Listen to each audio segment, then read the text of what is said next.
costs a lot of money, as you've said. But at a time where cases are rising, has the government considered a smaller payment instead of stopping it completely?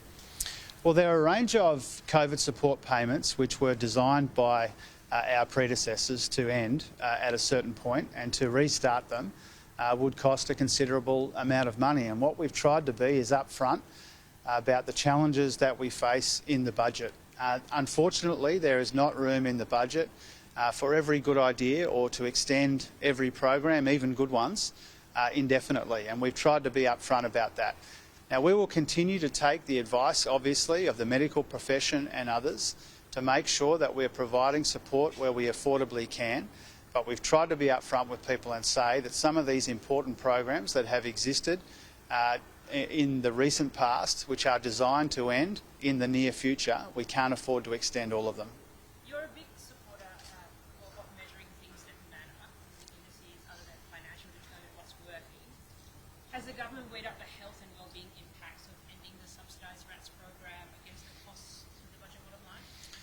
Well, the RATS program was an important program which recognised that around the beginning of this year, it was almost impossible to find a rapid test, and if you could, it cost something like $30 a test. And so we fought for some access and some affordable access for Australians, particularly vulnerable Australians, to make sure that they could access those tests.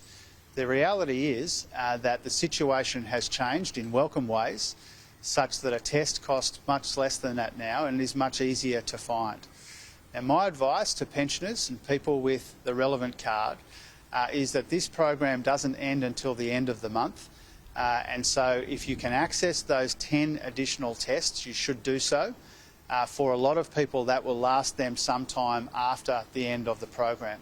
Also, there are state government programs and in areas like aged care facilities where free tests will still be available. So we understand that programs like this one, even welcome programs like this one, have to end at some point.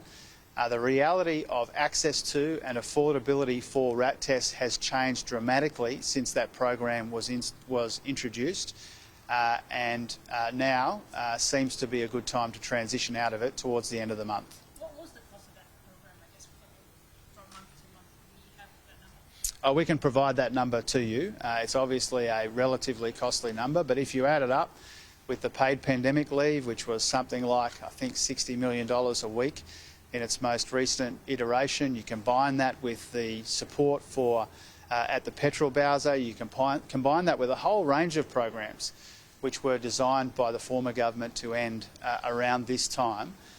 It is not possible to extend all of these programs, and so we need to do what we can where we can make a meaningful difference, recognising that we have inherited a budget which is heaving with $1 trillion in Liberal Party debt, and we can't do everything that we would like to do.